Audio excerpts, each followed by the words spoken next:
This is an old Earthworm Jim sculpt that I did, and I'm going to put him in an A pose. He's kind of sculpted in the round with all his muscles flexed and stuff like that. But I'm going to make him animatable, so I need to reverse engineer this back into an A pose. So we'll see if I'm able to do that and maintain, you know, his cool stylized look, but also fit like a character sheet. Speaking of, let me go here. Earthworm Jim character sheet. Let's take a look, see if I can't find, I'm basically looking for, let's see, save image as, I'm just going to throw this right on my desktop here.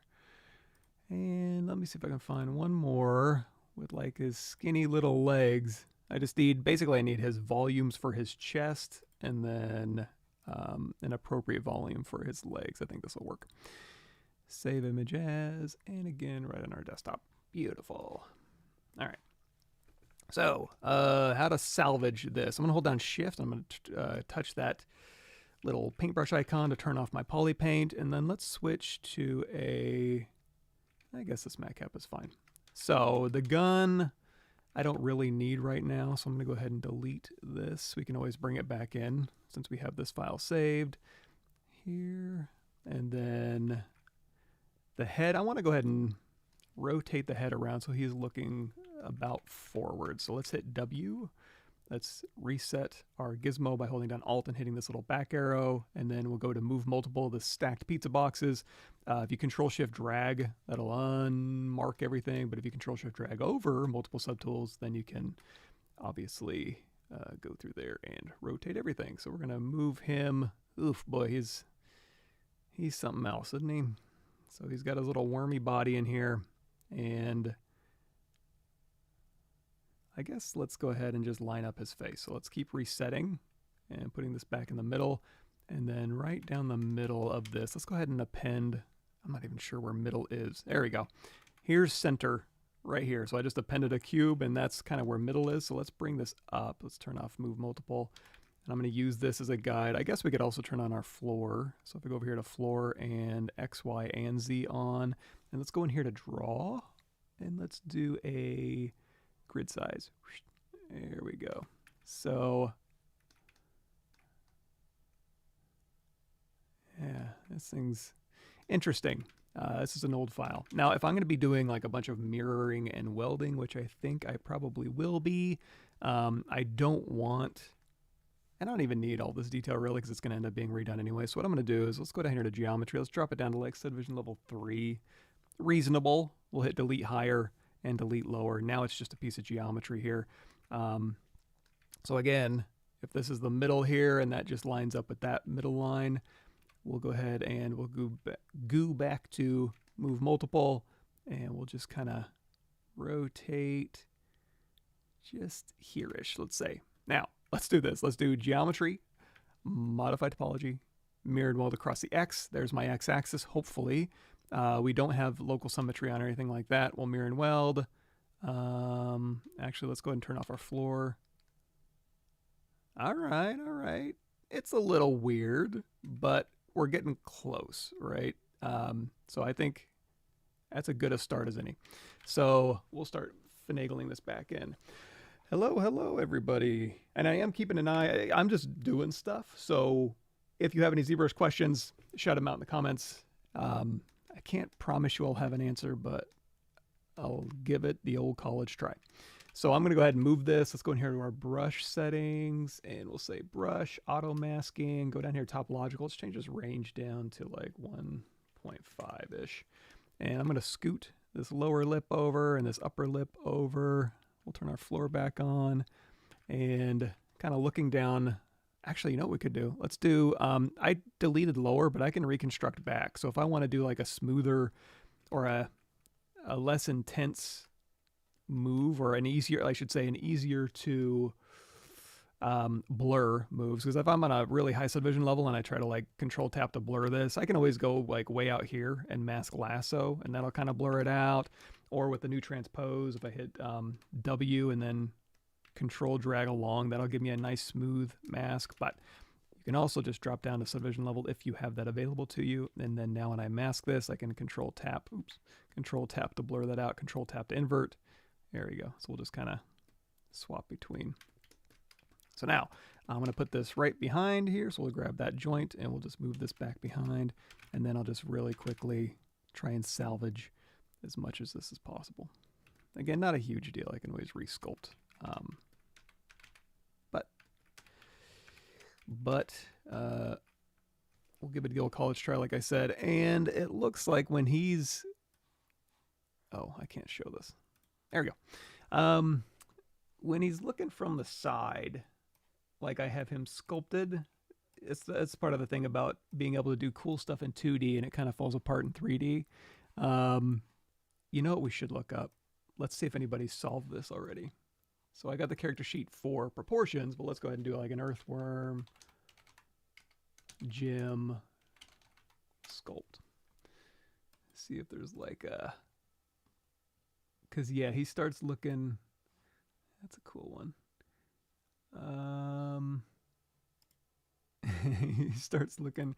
This is kind of the one I did, where he's got some really crazy stuff going on. Yeah, it just kind of has an eyebrow down the middle, huh?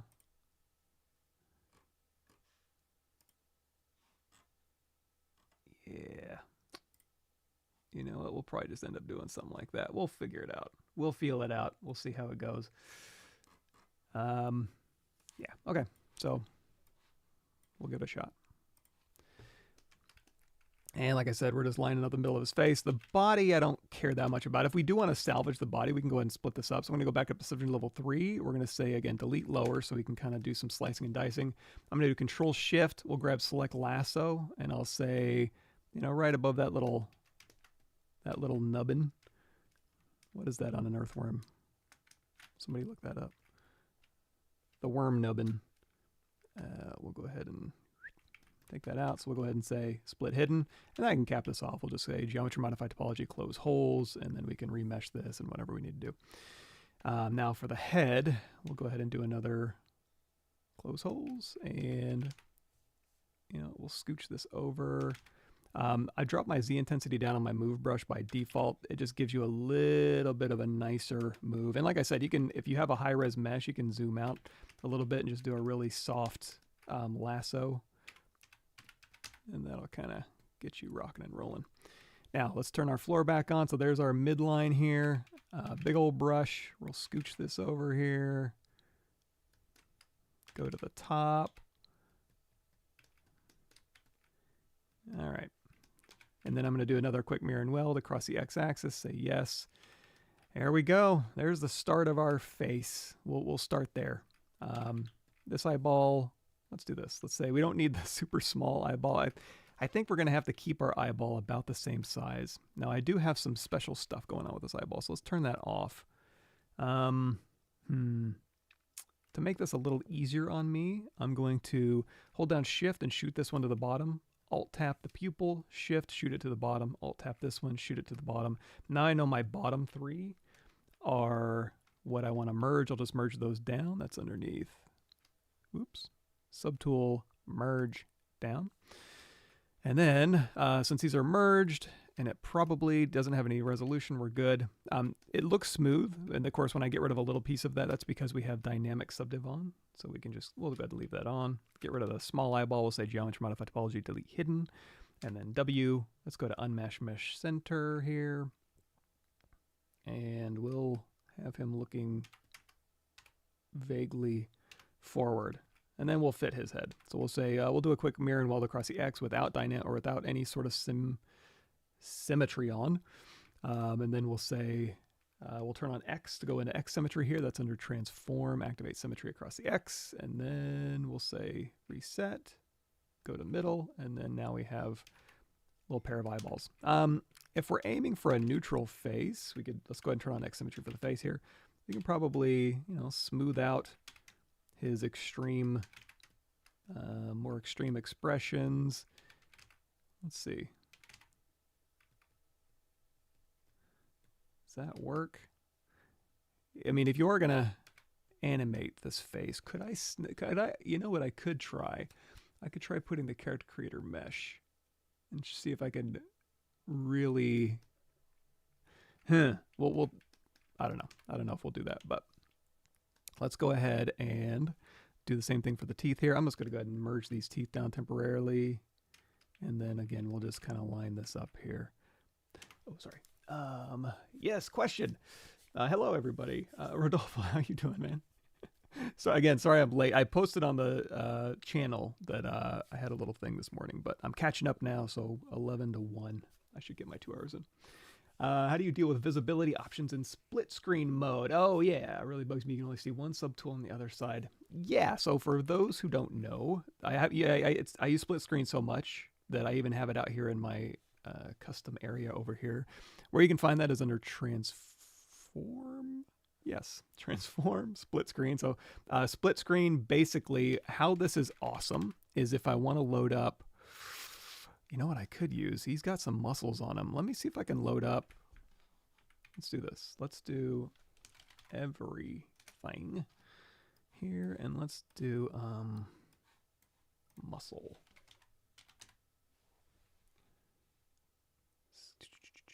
Size.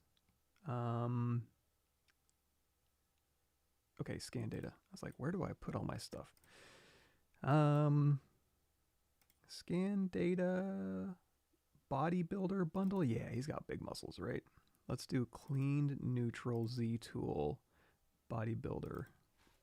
So I'm going to bring in a little bodybuilder here, and I can use this as a reference. However, if I go in here and I'm like, okay, here's my Earthworm Jim, and I want to use bodybuilder reference, I'm going to go in here to append, and we'll grab that bodybuilder. He's not, you know, it's not even looking the right direction. So I'm going to go into solo mode here, and then we'll hold down shift and rotate him. Now, just a sneak peek, if you're waiting around for an answer, I don't think I'm going to have a great answer for this. I'm just kind of showing everybody what we're talking about when we're talking about split screen.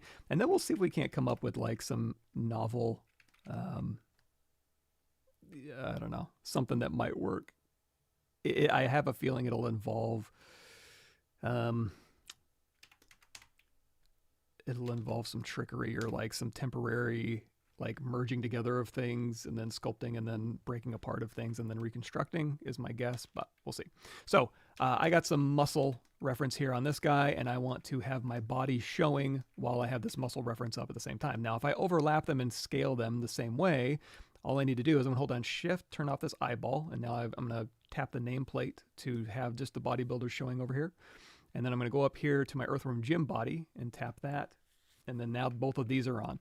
So if I go over here to split screen, which again is under the transform menu, and then do split screen of 1, it'll have what you're sculpting on the right and then your reference on the left. You'll notice this one's a little darker. All I got to do is just tap this one, turn on his little poly paint here. I'm going to go in here to, he has, I don't know, let's drag on here. He has Sketch 04 assigned to his body. I don't really want that. If I want to fill it with anything in particular, I can just go in here and say, okay, let's give him a skin shader 4, have M selected for whatever brush I have, say color, fill object, that'll fill with that material. If you want to completely remove the material assignment to this, just go to your flat color and then do file, hold on, color, fill object. That'll fill with a flat color, as well as go ahead and remove the material assignment. So now I can just kind of go through here and choose my startup material. And then now if I turn on my poly paint and then alt tap here, this is my active subtool, so it'll always be nice and bright. And then this is my inactive subtool, but because we have, you know, I can hold down shift, select him, hold down shift, bent up arrow, and then bent down arrow to move it right beneath, so I know where my reference is real quick. So now we have, this is my active subtool, this is my inactive. If it was for some reason like filled with like, let's go over here to RGB and say color, fill object. It was filled with a color. You can just switch this to white and then say color, fill object, and then alt tap this. So this is my working body, and then this is my reference. So that's split screen. If you want to flip them, you can do top, bottom, left, right. Yeah, swap left and right. So this is my sculptable and this is my reference, and then bottom, top. So we'll say 1, split screen. Now, to answer your question, like what if I wanted to have the body showing, or have maybe it kind of, the real answer is if you want to have multiple things showing as your reference, you got to kind of have things merged. Unfortunately, you know, he has 3 subdivisions right now. So what I can do is, if I wanted to have his body and something else visible with him, just make sure if you're, so he's got 3 subdivision levels. I'm going to go into solo mode with him selected. So just split screen will disappear when something's in solo mode because there's only one object selected. So for instance, I have this worm neck and that doesn't have any subdivision history. And then I have this body geometry and that does have subdivision history. I can say, I can merge these down. So I'm going to go ahead and merge my worm neck down with this body. And let's go ahead and I'm going to grab a little piece of him, Control Shift A, Control Shift drag, and I'm going to move this worm body out so we can see it. So now these are both part of one subtool now. If I hover over that, you can see both of them. And then if I go back to my Earthworm Jim body, and then we turn on split screen again, now I can have multiple things showing in my reference and my body over here. In fact, if I want to say, you know what, I want my body and my, what is this, little subdivision 5 thing. So my body right now for my Earthworm Jim is subdivision level 3. My little straps have 5 subdivision levels. If I merge these down here, so now I have my Earthworm Jim body and the straps appended. It'll still maintain as many of those subdivisions as it can, but now I can have both of those visible. However, they're merged. I can still move the body separate from the straps. I can either go in here to my polyframe and Control Shift tap a poly group and then Control Shift A to visibility grow all. Some weird stuff going on. Oh no. And then Control Shift drag to invert that. So I can still work on these things as like subtools separate, even though they are part of the same subtool. Not quite as much flexibility as having them separate, obviously. But now, you know, I've blown away one of my subdivisions, right? So what I can do is I can say delete lower, grab a little piece of the body, Control Shift A, split hidden, and then just reconstruct back. Boom, boom, boom, boom, boom. So this one goes back to 3, and then if I alt tap the straps, I should be able to go back to 5. Yeah, there we go. So 1, 2, 3, 4, 5. So you can temporarily merge things together, work on them, split them back out, reconstruct subdivisions. Same thing for this. Like this thing didn't have any subdivisions, so if I just pop this neck out of his subtool, say split hidden, and then with him selected, just reconstruct 1, 2, 3, 4, 5. And if you're not planning, let's see what we got here. Let's go in here to UV map. Yeah, if you're, sometimes these like reference and muscle stuff will come in with like really high resolution textures and UVs. If you're not using that, you can save off a copy of it and go in here and say delete UVs. That'll free up a lot of memory that's being used for your texture coordinate system on your mesh that you don't really need. So yeah, long story short, yes, you can have more than one thing visible, but as of this recording, you can't like say, hey, in this, I want all the things in this folder as one subtool visible. And I don't think, as far as I know, you can't have like a folder and be like, hey, I want all my visible subtools in my folder visible on the right side and then all of my folder stuff on the left. But you can kind of juggle merging, splitting, reconstructing subdivisions. Just make sure you're on the highest so you don't lose any detail. Yeah, so I wish I had a better answer. If anybody has a better answer or you know any fancier stuff, shout it out and I can give it a try. Any tips for getting into the industry from university? God, I'm not even sure what the job market looks like anymore. I got into the industry in 2005, so 20 years ago. I'm an old man. So I don't want to sound like I know anything at all. I don't want to be like, I say this a lot, I don't want to be like your boomer parents where you're like, this is how I did it, so this will work for you too. It's like I'm ancient history. Everything I did no longer applies to what's going on currently. So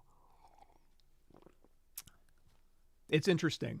I don't know if it's interesting in a good way or a bad way. I hope the industry gets a little easier and better.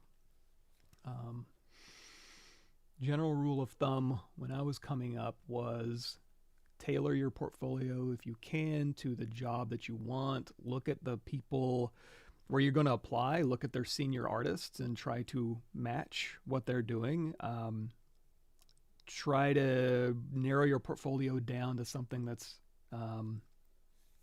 you know, you don't want to leave your recruiter or the people you're interviewing with questions where they're like, he put in a couple good things and then put in a couple of really questionable things. Now I'm questioning if they know what good is, right? But you also don't want to put in too few things where they're asking like, well, they had a couple good pieces, but like, can they do a game res? Can they bake maps? Can they do this style that we do here? So that's where it's like, tailor your portfolio to what you want to work on, where you want to work, what they do, how they do it.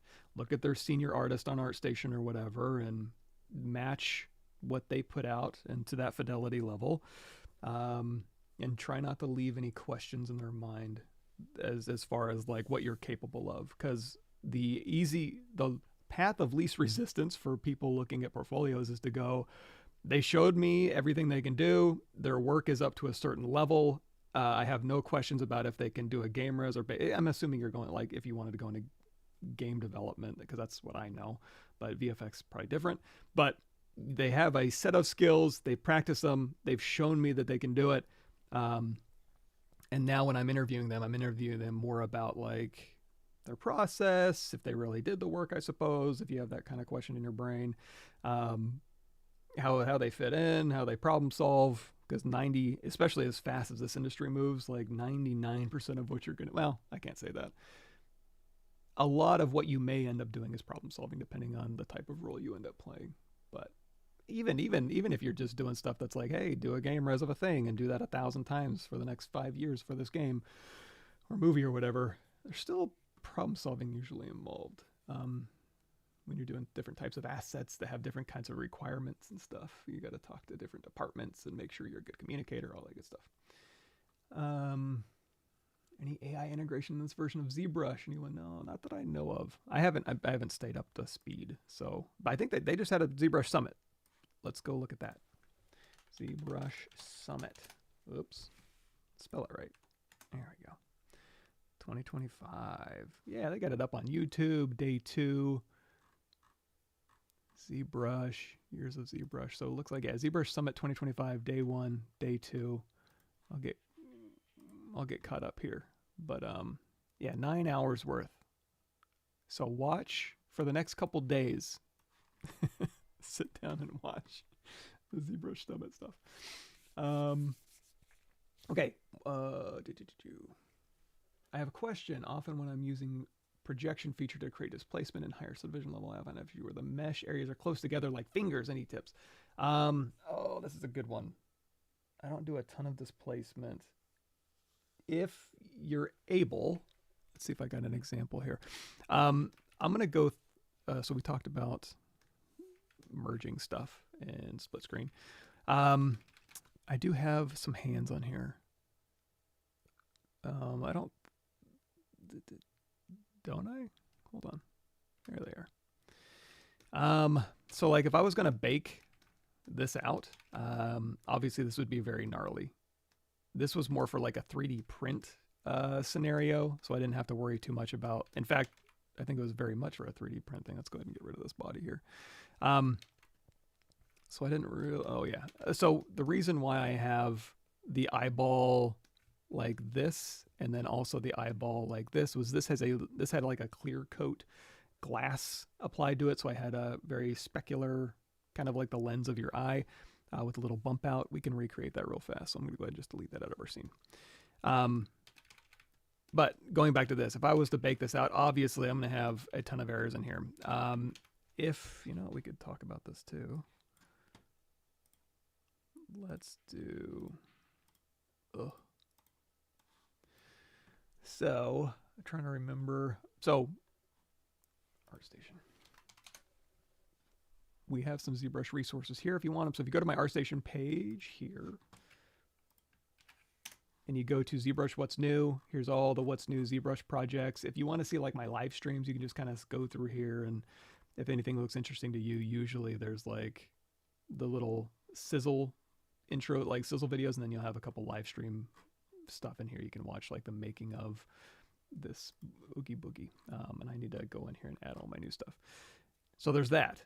Same thing on my YouTube channel. There's the ZBrush What's New playlist here. I also have a Reallusion Character Creator playlist, and the reason I bring that up is because, for example, if we go in here, the exact same thing. Like if I'm baking an A pose and the mouth is closed, I'm going to get like, you know, bad normals in the corners of the lips, right? So what I'll end up doing when I go to bake, clothing, accessories, importing. Let's go back here. Someone's painter bridge. Okay. Let's scoot. Oh, not all full screen. Let's do no. Okay. Theater mode. Go away, Outlook. Goodness. Okay. So the reason I bring this up. Oh my God. Quality. Something decent. You'll notice when I go through here and I bake, see how I have a pose where his mouth is open and the fingers are spread a little bit, and if you're really concerned, you could even spread the toes out a little bit. So when I'm applying clothing to an asset, I'll have, you know, the neutral A pose that the rigging team wants, and it'll be generally a mouth closed. I will have a version of the mesh, and the good thing about this is I can actually just go Z back and forth. So I have my subdivision level 1 that I can say, hey, use the jaw joint to open the mouth, send that back to ZBrush. That'll move the subdivision level 1 to open the mouth. And then I can just export that low res, export my high res with the open mouth, and then bake those together. So that would kind of be my answer. You could probably mess around with refining your cage or your distances, I suppose. Let me see what kind of support you have in here. Oops. Displacement map. We got scale, intensity mode, displacement. I don't see a ton on here for like a cage type of thing, right? I would assume it does a pretty good job because when you're baking in ZBrush, your subdivision level 1 is attached or part of your subdivision history to your subdivision level 5. So it can probably get a pretty nice tight cage just using that data. Long story short, what I would do is have two versions where, and you could save it as a layer too. So if you're going to move stuff around or pose things, actually here's something you could do. There is a Z plugin. Character Creator actually makes it called, Pose Tools. So it's a free plugin you can download, ZBrush Pose Tools, where you can go in here and store, what is it called? Record a new pose. Just hit this button, move your subtools around however you want, and it could be multiple subtools, and then you'll say save, and then you can name it, and then you can have multiple poses in here, and then you just hit one button and it'll go and update all of your subtools into that new pose. So you could have a neutral pose and then spread the fingers apart and then save that as like a bake pose. And then when you export your low res and export your high res, you'll have spread fingers or an open mouth or whatever you need, so that you're not running into having to really finagle a finessed cage, or having to go in and do like manual cleanup on your maps. This is always a pain. So I know it's kind of abstract and seems like a lot of work, but it's less work and cleaner than trying to go through, like I said, and fixing cages and painting maps, cleaning up maps. My opinion. But I'm gonna try. You know what? When I get this body in an A pose and I start moving the fingers around, we'll revisit that so I can show you. Hello, Peter. Thank you. Let's see what I work around. Yeah, I understand. Any new tools on the horizon to create sculpted hair? You know, I'm not the best at sculpted hair. I've done a little bit here and there. I've got some videos on. Oops. Now, as far as, yeah, I'm going to assume like a stylized sculpted hair, not a, although I suppose you could use fiber mesh and then like really fatten them up, and you could use that as a start for your hair. But I got like some Dragon Ball Z hair creation, and then also the mermaid extrude profile brushes. Like you can get that kind of claymation stylized curves and stuff. And then you could use different extrusions. And then, I mean, I've done this a couple times where basically like go through, and to your point, it's so tedious. Hair is definitely not my favorite thing, but it is more like have a shape, go through and use like the bend curve modifier to kind of go through and twist the helix and fold it around, and then use the move brush to nudge it, and do that 50,000 times in the shape that you want and make it beautiful, and spend a lot of time doing your hair. Now, the most important thing is like with anything, nail the volume, nail the silhouette, nail the form. And then as you start defining like, okay, I want this clump and I want this clump, you're thinking about the visual you're looking for dynamic shape relationships. You're looking for like a visual hierarchy. You're looking for like dragging the eye to a focal point and swooping back around.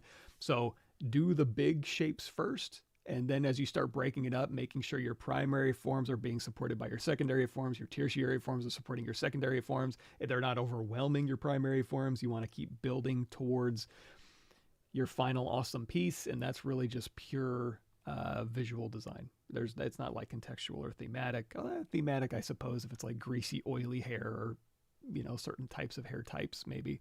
But it's a lot of visual design. So if you get caught, like, this is kind of garbage, and I'm not the best at it, but look at really good examples, better than me, who can go in there and use visual design fundamentals to get your hair volumes and silhouette and shape and form awesome. Primary, secondary, tertiary breakup, awesome. And then it'll all just kind of fall into place and look cool no matter what direction. And it's everywhere you turn your model, your hair looks great, and it supports the overall character. But easier said than done, I suppose. And tedious. I wish I had better answers for y'all. Yeah, it is. Yeah, good luck with the portfolio, man. And a lot of it also, don't get down on yourself, because a lot of it's luck. So you may be the best person for the job at the wrong time. That stranger things have happened. I hate to say that, but thank you, Rodolfo. You're very kind. I need to get more into ZBrush. Every month I'm like, I'm gonna do more in ZBrush, because really, I love nothing more than being in ZBrush and making stuff. Lately it seems like that's always 10th on my list of things to do. Yeah, hair for action collectibles, exactly right. Maybe we could let me get this guy in an A pose, and maybe we can knock out some hair real quick, just kind of going over the basics of some things that'll maybe speed up. And then if you take those types of solutions and expound on them for your workflows, maybe you can get something nice going.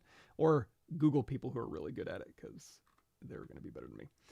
Pirate, hey, what's the best way to sculpt realistic skin pores on a human face, aiming for hyperrealism? What I tend to do, let me bring in an example. Actually, I can show you exactly how I do it.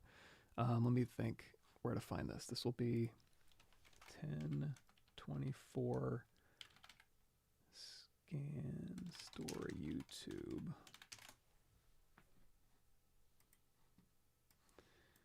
So I'll send you a link. Videos. I don't know if it'll be in my history anymore. Yeah. Fast body texturing.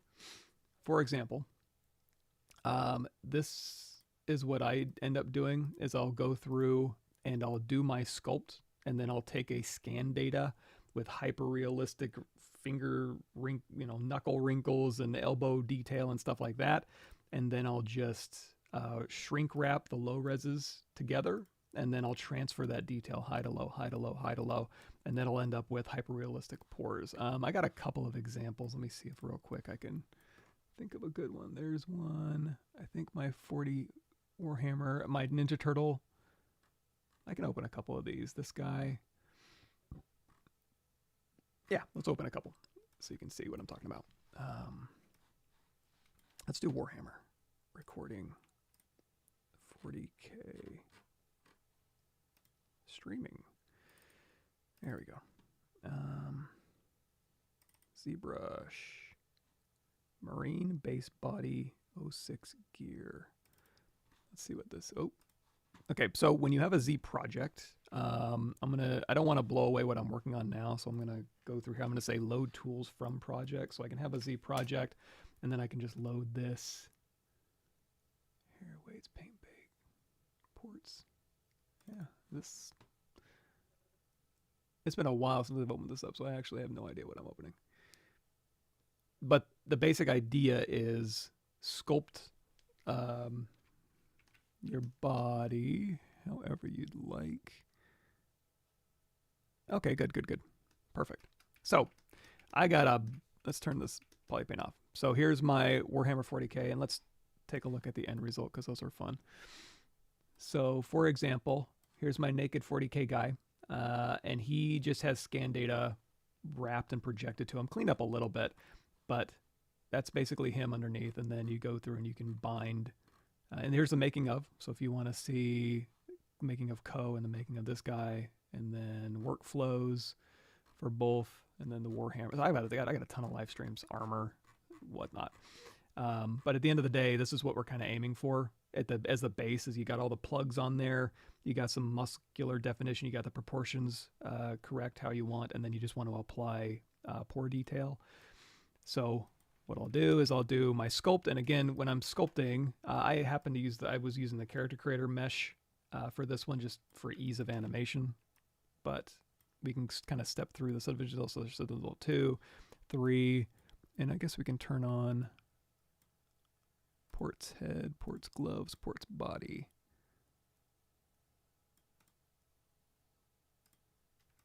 Here, ports, and ports, brow, hair. Yeah, why not?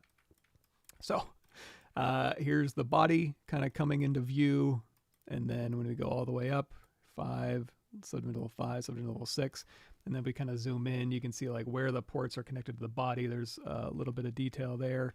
And then if we go down here to like the knuckles and stuff, you can see, you know, pretty detailed. We'll go over here. We've got, you know, there we go. We got our little finger swirls. And again, this could be cleaned up better. Like you can see that the wrinkles here, they don't really match up. So at this point, I would probably go in here with like my GeoSoft. This is a Pablo Munoz Gomez. Yeah, ZBrushGuides.com. GeoSoft Forms is a good one. You can go through here, and if you just kind of need to match up some wrinkles, we'll go through here. Let's turn off dynamic. Let's see. We can kind of use that to dig in. Or sometimes, let's see, brush DBD, damn standard 02. You'll have to look this one up. Let's see if this has any information. maddamnart.com by Damien. He's got a good brush here, so you can kind of go through here and you can kind of be like, okay, I want to move these wrinkles down here. So you can go through here and you can kind of supplement this, and then if you need to, you can drop down to like subdivision level 5 or subdivision level 4, and then work on your volumes. So you can go in here with like your standard brush or your clay buildup, clay tubes brush. And if you want to know more, you want to, I mean, obviously look at the best of the world, right? So this is where ZBrush Masters comes in. Oops, complete series. I'll drop you this link too. Okay, here we go. So watch these, take notes, and you know, Geo and Magda and everybody in here is great, and they'll teach you. And also, you can just go into your damn standard brush too if you need to do like big wrinkles, and then damn standard 02 for finer wrinkles, and then Geo Forms for kind of like form brush, but also for wrinkles sometimes too in a pinch. It seems to be having a hard time. Let's bump that up, and then bump it to level 5. So I was a little bit sloppy here. If you need to view like. This goes back to the baking too. So if you wanted to, if you're getting baking errors in here, this is where I would go through and say, use the Z character creator pose tools, and then record a new pose, and then spread the fingers out, spread the toes out, open the jaw, save that, and then just use these buttons to go from like, okay, go back to neutral, go to my bake pose, go back to neutral, export, whatever. Now that's one way to do it. If I go to my brushes here, you can also go through here. You can just make your own. Like for like if you're just doing like general pores, I'll show you in it. You know, where you're just kind of getting some noise detail. It won't be as exact as like this, where you have like different skin types and hair follicles depending on what part of the body you're on. Like underneath the neck has very specific. The nose versus the lips versus the forehead, they're all slightly different. But if you're just looking for like, oh, I got a smooth area and I need some noise on it, easy win here is like we can just take our standard brush is fine. We'll clone this off and then we'll do a spray and we'll do a alpha 23 and we'll drop that Z intensity down. And then you can just kind of hold down Alt and just kind of punch in and then let go of Alt and kind of punch out. And you can kind of use this as like a gap filler. But also, I want to say like ZBrush guides we were talking about. Pablo has some skin. Where's my skin? There it is. We got some skin in here. Updated skin brushes. I got a ton of skin stuff. I don't use them a ton because I don't do a ton of high-res skin stuff, but you can go download a bunch of skin brush packs, and I want to say the updated one. Yeah, so like Pablo has it set up so you can do like, okay, skin base. You can kind of start here, and you can... Something weird about this brush, I think. Let's go in here to brush. I want to say samples. No. Curve. Wrap mode is set to 1. Set that to 0. Yeah, let's bump this up so you can see what it's doing. Let's go to where we got a little more resolution here because I didn't really kill it on the resolution, but basically, let's go ahead and smooth an area of the face out. Also, if you hold down Shift to smooth, and we're into the brush here, right? So we'll go in here to smooth brush modifiers. If you hold down Shift, you'll see my weighted smooth mode is set to 0. If you set this to 1, that's smooth stronger. So now when you smooth at a high subdivision level, it'll really smooth it. And now you can go through here and you can be like, hey, I want to... And I kind of tend to use this stuff as cleanup. So I'm kind of like, you know, I can put like little scars through here. But if I want to kind of like lay a base down, like through here, I can be like, okay, this is going to like do a little bit of skin direction here. And then... let's go back to our brushes and we'll say, I don't even know what this is, skin base. Oh, and again, turn that wrap mode to 0. Kind of, you know, this is just kind of noise, but you can hold down Alt, let go of Alt, and you can kind of just get a nice pebbly skin breakup going. And then let's see what skin base 3 is. Read the documentation. Don't be like me. I mean, I guess you can be like me and just kind of play around with it. Sometimes that's useful too. But do your research. You know, this has a bunch of like different zones of the nose that you can use for like pores on, you know, bumps and pores and nose and cheeks versus chin. Let's grab this one. Yeah. So you can kind of see like that kind of repeating detail here. You can kind of see that actually exists. Oops, I smoothed both sides of the face, but you know what I mean. You can tell from the scan data. Yeah, like over here. So this kind of pore detail on the hand, you can kind of go in here and you can supplement it or just keep, you know. So scan data plus brushes plus alphas. Speaking of, if I go in here to my alpha menu, I probably have some ground. Oh, I guess I don't. Sometimes oh, maybe I do. Pattern style is real. Skins? No, these are kind of creaturey things, but you know, have skin alphas that you can bring in and utilize those. Let's see here. Have any thoughts on the changes Maxon is making ZBrush UI? Yeah, I want to say, I mean, I want to speak for everybody, but usually when I'm scrolling through Reddit or something, it's always usually one of the things is like, oh, ZBrush's UI is so crazy. And it's like, well, I wish the more I use, again, I always say this all the time, but the more I use ZBrush, the more I wish other 3D programs actually set stuff up in an artistically friendly way, because that's what ZBrush is all about, is like ease of use for the artist as opposed to ease of use for the technical executor or implementation person, where it's like, it makes sense for me to have a bunch of sliders over here and a bunch of Python scripts and a bunch of stuff. And it's like, well, yes, after I've done this work, then maybe sometimes it is useful to have like things in a certain area. But while I'm doing this work, ZBrush is set up in a very nice way, very artist-friendly way. You know, if you're coming from like a 3D Studio Max architectural previs job where you've been doing that for a long time, and then you come into ZBrush, you're like, where's this and where's that? Why can't I do, you know, snapping together of modular set pieces in an easy way like I can do over here? And it's like, well, okay, there are some things that ZBrush maybe isn't great at, or not enough control, like we were talking about with the split screen stuff, but it's set up awesome for just really fast creation. So if you want, and again, if you want to see the making of a lot of this stuff, not Fart Station, Art Station, you can see how fast it goes. Like most of the stuff is from live streams, you know, and then I'll clean it up a little bit for, you know, an hour or so and then do some marketing stuff. But like, you can see how fast things are to create in ZBrush. And it's also totally customizable. Like, I just stay in my custom menu here that's assigned to a hotkey. It's like a little floating menu that you can have in any other 3D program. Everything I need is right here, or I can make multiple menus assigned to multiple hotkeys. And it's totally customizable. In fact, I guess I'll show you that too. On my YouTube channel, if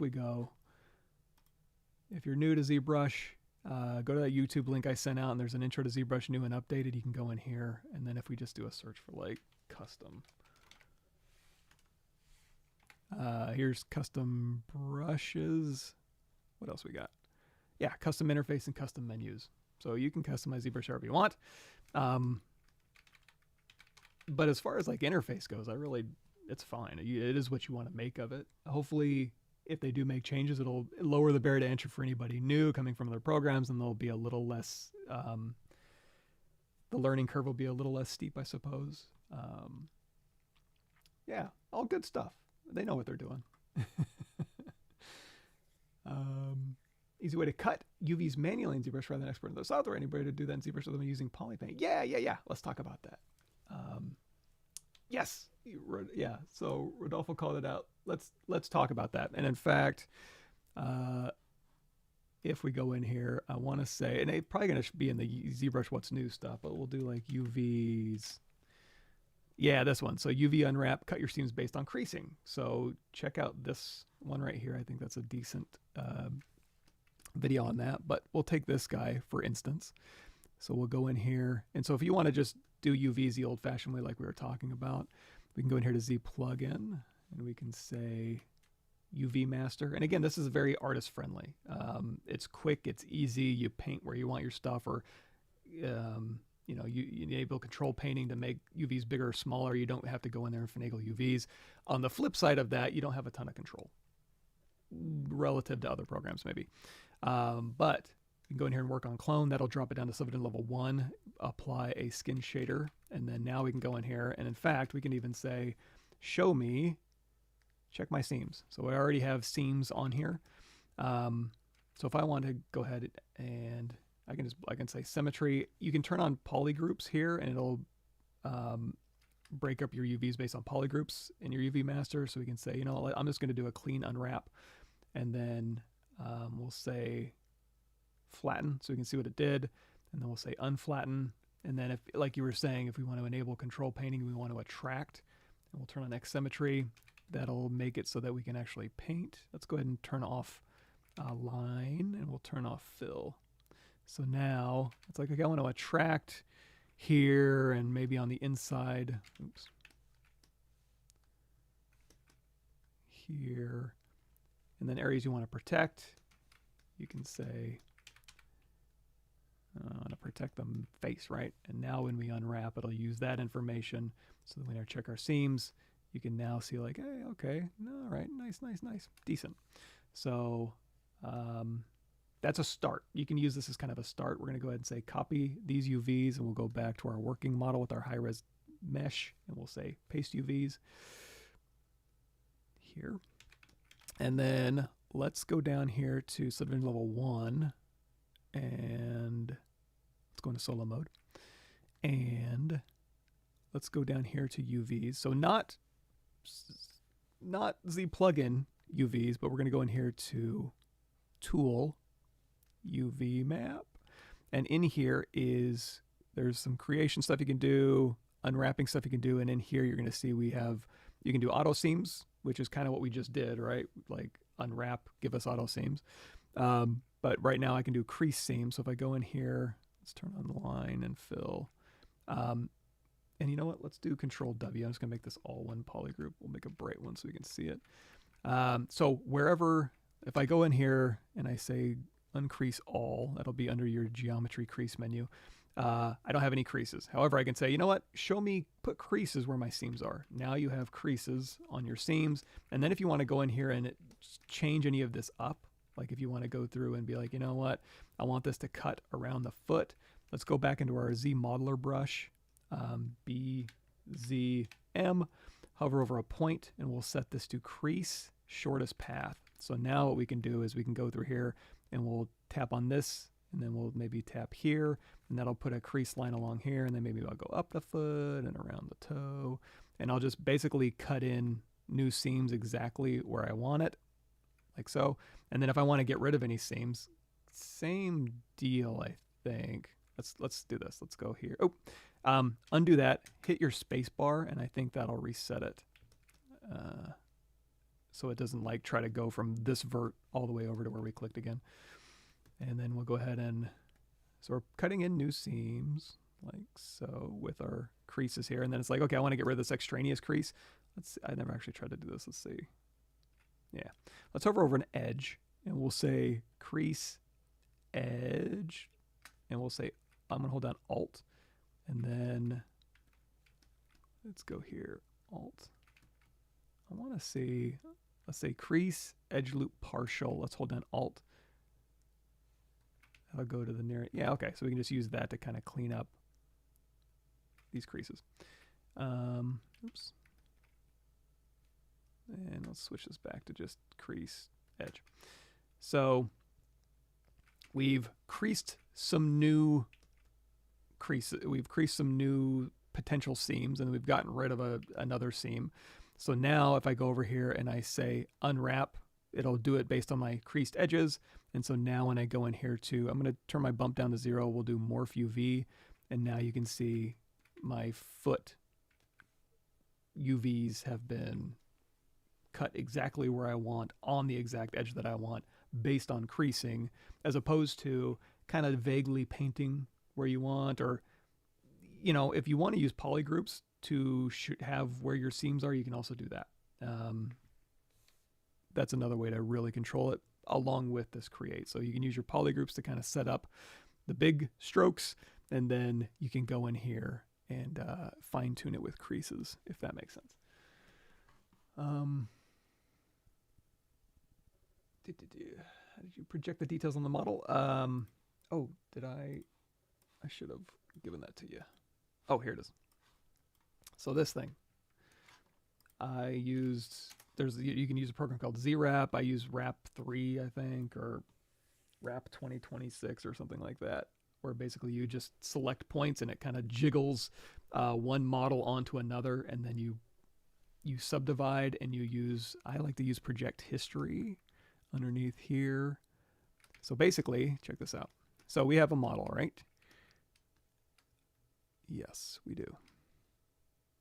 And I want to go to little 6, and just to kind of clear this, let's go back here to flat color, and we'll say color M turned on, color, fill object. There we go. So now we have a model full of high-res detail, right?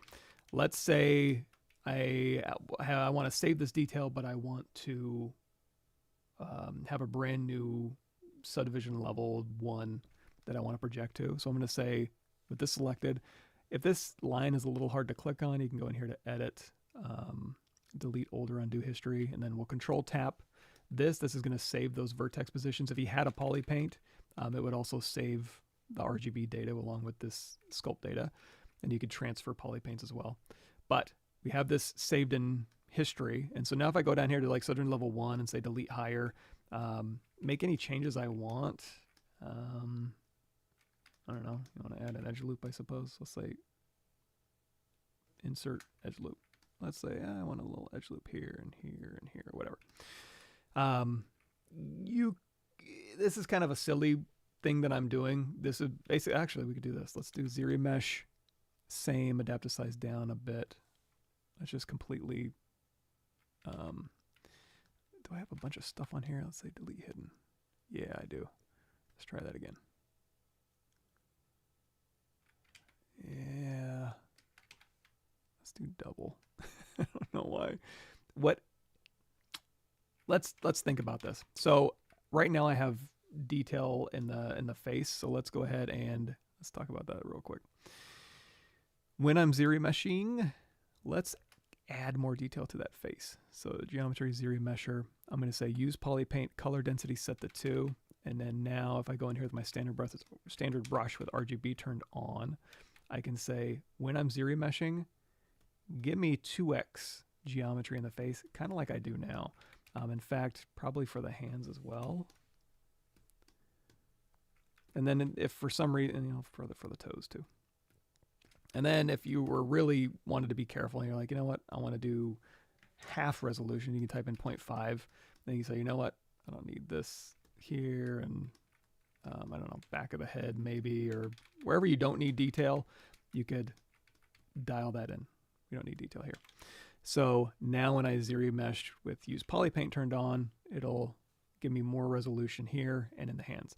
Now remember, we stored history from a previous version of the model. It could be a completely different subtool, doesn't really matter. As long as those verts are stored in history, then we can go back here and we could do our project history. And if you want to do project all, you can have like another subtool you can project to. Like I said, I like project history, so we'll say, yeah, sure. And then we'll say Control D to subdivide. We'll do project history. Actually, let's see.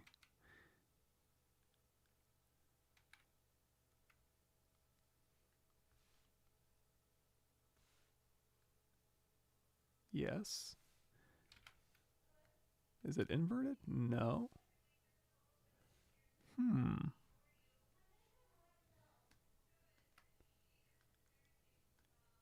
Delete higher. Subdivide. Project history.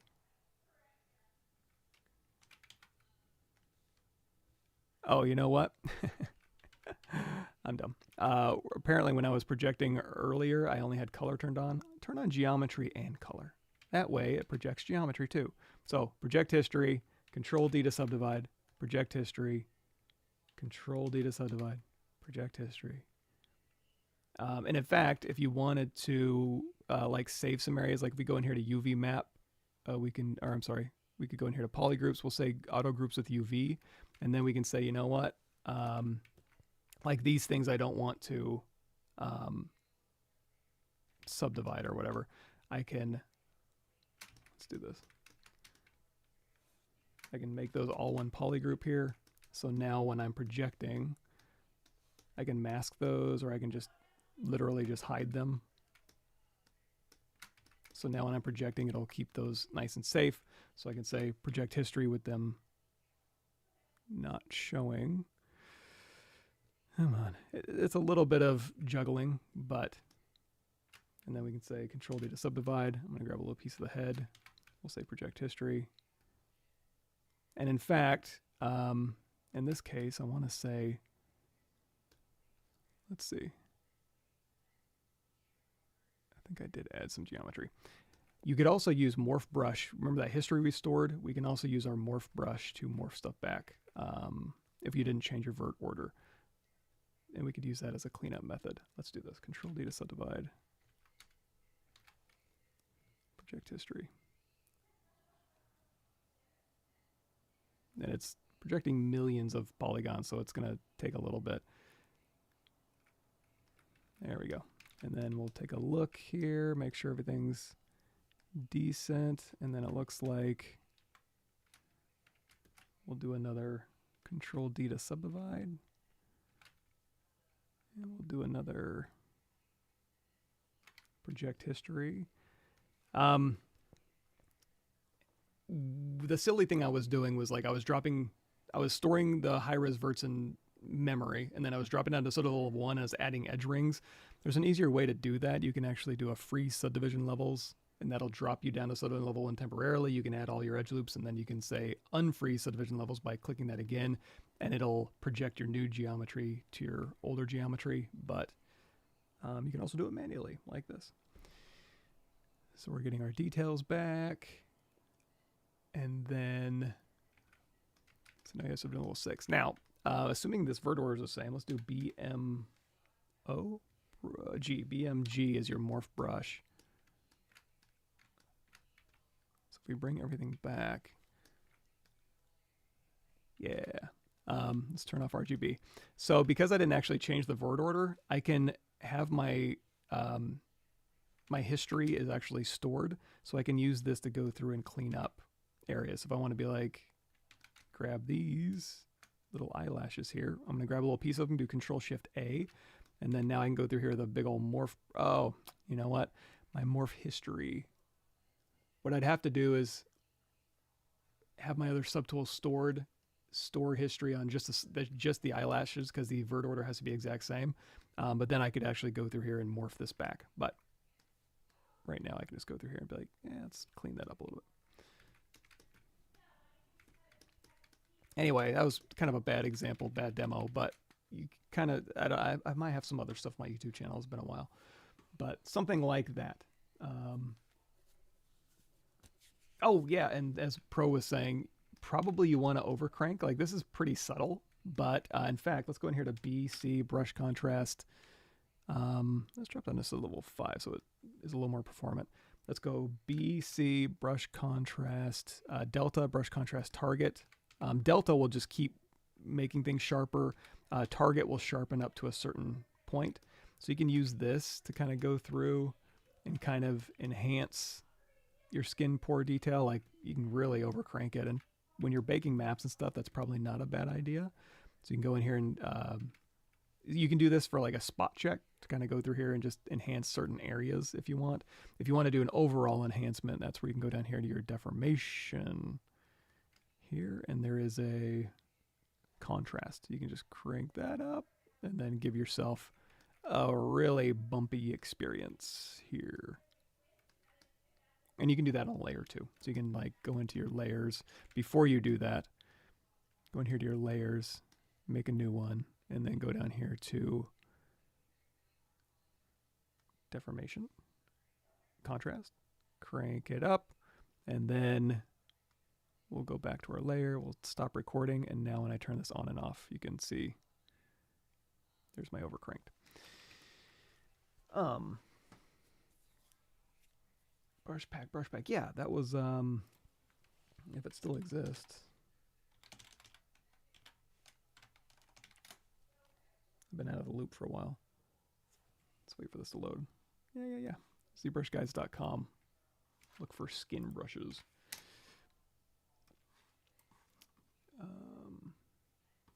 Let's see if I missed your question. I apologize in advance. I'm not meaning to. I just am bad at reading.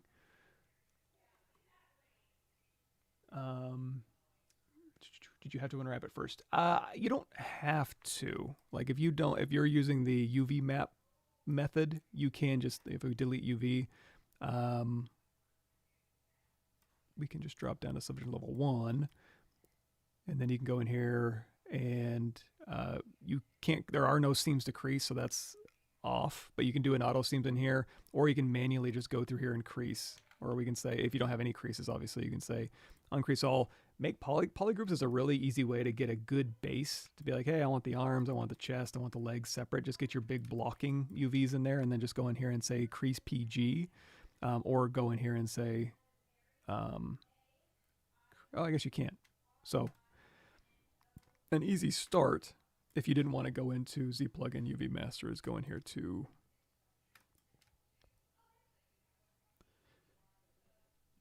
crease. Sorry, I'm listening to my wife talk to the vet on the phone. Geometry. Why is this so hard? Crease. Crease PG will crease your polygroups here, so all of your polygroup borders will end up with a crease, and then you can go in here to your UV map, and you can continue, adding creases, deleting creases, being very specific about where you want to cut things, and then you can unwrap based on your creased edges. Is there a way to change out parts of a model? Example, mannequin base mesh and have the replacement parts occupy the same pace, like swiped out arms. Yeah. In fact, let's go ahead and delete this guy. If I understand correctly, let's get rid of some of this garbage in here. So we just go through here and we'll say delete all, Cacodemon. So in fact, if we go here, type in, yeah, so we did like a mannequinization live stream a while ago where we basically go through and do kind of like start recreating volumes, basic volumes here. Let's see if I have a good idea. Yeah, just going through here and like splitting up body parts and making them, turning them into like you're saying, kind of swappable pieces. I suppose. But let me read that again. So if you have a mannequin base mesh and you have replacement parts occupy the same space, like switching it. Yeah, so basically, it wouldn't be super robust. You could probably get fancy with like scripts, Z scripts or Python. I think, let's say Python scripts, or I don't know. You could script some stuff that would be a little bit fancier, give you a little bit more control.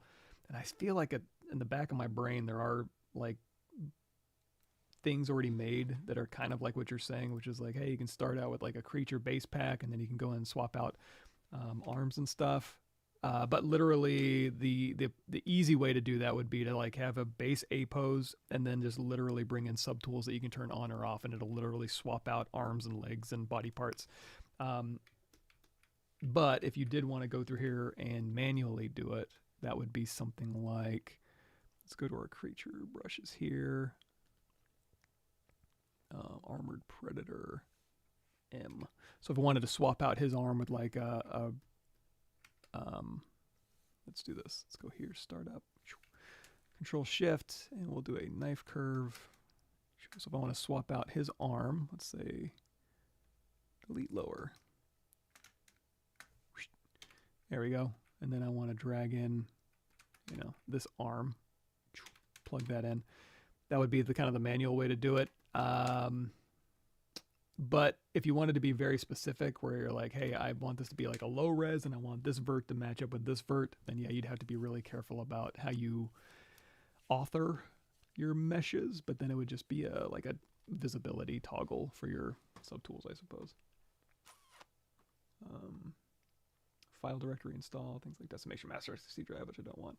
Yeah, I think they'll have some, we'll find out, we'll see. What ZBrush changes are coming. Is there a brush or tool in ZBrush that works like the pen tool in Photoshop or Illustrator, allowing you to apply a stroke along a defined path? Yeah, there's a couple of them. Oh yeah, hands and fists, etc. is an IMM. Yeah, in fact, no, thank you for mentioning that. There is some stuff built in. So BI brush inserts. There's some cartoon body parts, and there's also some like body parts like this. You can go through here and say, hey, male full arm. There we go. And then I'll do a real quick like split mass points, and then you can even chop the hand off and like brush insert. I do this a lot where I'll go through here and I'll grab start off with just a basic hand, There we go. And then you could just put that on there. And then, again, say split mask points. And then go through here and modify the hand however you'd like. Just as an easy start. But that's just an IMM brush. It's not positioned in any particular way. But if you wanted to use this as a start and then save these as visibility, like subtools that you can use visibility on, you could swap them out easily, I think. Oh yeah, so brush in ZBrush works like pen tool. Yes, in fact, there is a pen brush. So if we swap here, plane 3D, make polymesh 3D, and then we'll say, let's go skin shader. We'll go here, brush, BP. There's a paint brush, which is just RGB turned on. And then there's pen A, pen shadow. And in fact, always remember you can go into your comma key, brush. And I want to say maybe, yeah, in here there's some extra pen brushes. Oh, a whole bunch of pen brushes in here. So why these are cool, we have RGB turned on. We'll go through here. We'll choose white first. We'll say color, fill object, and then we'll choose black. And then with a pen brush, so BP pen A, as you're going through here, let's subdivide a couple more times. There we go. So you can see how it kind of like starts and then it kind of broadens out. It kind of has like a wet watercolor feel to it. It's not attached to a curve, but it does have a pretty cool pin effect to it. However, if we want to attach something to a curve, there's a couple that are already set up like this. I want to say the Deco brushes. Yeah, curve, Deco drag dot. Just because I'm probably going to get it wrong, go in here. Because what I'll do is I'll like stroke subtypes. Like there's so many ways. Yeah, the Deco curve dots brush. Anything with curves, Deco curve brush with poly paint. These all look like they're part of the ZBrush 2020. What's new? I guess there were a lot of like curve. 2022 had some stuff. I'll give you the basics, but definitely follow up. So for example, we have Deco curve drag dot. So when I go through here, it'll give us a line. And then as I pull this line, it'll pull this alpha. It'll stretch the alpha along the path. So we have an arrow. And then if I go through here and move this, it'll stretch this alpha arrow along there. But there's also a Deco, there's a displace curve dots. So same arrow, but it's a dot stroke now. So now it'll keep repeating that alpha through here. So you can kind of, go through here and drag a curve, and then you can just continue to drag this curve through your mesh. But you can do this with any brush. So if we swap back to our standard brush, for example, and we go in here, let's swap this out with, this donut hole thing. If we just do this, we just have paint turned on, so we'll turn Z add back on. And now you've got a standard brush with an alpha applied to it. But if we go in here to brush and we say, nope. If we go in here to stroke and we say curve, you can turn on curve mode for any brush. And now as I drag out my standard brush, we have a curve attached to that brush. And then if I again just drag through this, we'll switch this to like a drag dot stroke to get a certain effect. And, oh yeah, curve functions, curve modifiers. So we have an intensity turned on. So if we go through here, the curve fall off and we flip horizontally, and then I go in, it'll flip. It's more intense on this side and less intense on this side. You can actually control that on the fly just by going in here. And because it's a curve, you can go through here and you can say as line if you want to make a straight line. Bend start, bend end is off. So I can bend the start of it, but I can't. But if I go over here, bend end is turned off. But of course you can turn bend end off here. You can turn on, I think, elastic or liquid, and you can kind of pull back along the stroke maybe. You can lock your start and end. You can even go in here to your intensity and crank that up. There you go. So again, and we're on drag dot mode, but if we go in here to drag dots, just dots mode, now it's kind of building up as we pull through. So a couple different ways. Drag dot, drag rect. I don't know that kind of does like a pull through. But I think drag dot and dots is probably what you're probably going to use the most. So now we have a brush, just a standard brush with an alpha that you can swap out on the fly. So we'll go to star, tap to update. Now we got that repeating star stroke. And then if you want, so the curve step set at 0.25. So we set this to like 1. That'll space them out. Whoa, that'll space them out more. But then my curve gets longer. So let's unwind this curve. In fact, if we want to go down here to brush modifiers, I want to say max bend angle. If you set it to 0, it's going to be like a train track or an octopus arm, where it doesn't want to like do really tight bends. But if you switch this to a max bend angle of 90, that's when you can go in here and you can like really coil it up. Same thing as if you want to do this with geometry. This is just kind of a sculpting. So here we have this. And then again, if you want to go back in here and say curve step to like back down to 0.25, that'll overlap them. There we go. And then we'll go ahead and if you see that little wire rubber band, you can go through here and just connect this back up. And that'll make it longer. So you can continue to extend this out. Oh, and instead of Z add, you can do Z sub. That'll kind of punch them in. All sorts of cool stuff. So like I said, check out, just type in curve and there's like all like sub steps. I don't remember exactly what that is. I'd have to go back and watch my own video. Yeah, there's some good curve stuff in there. Okay.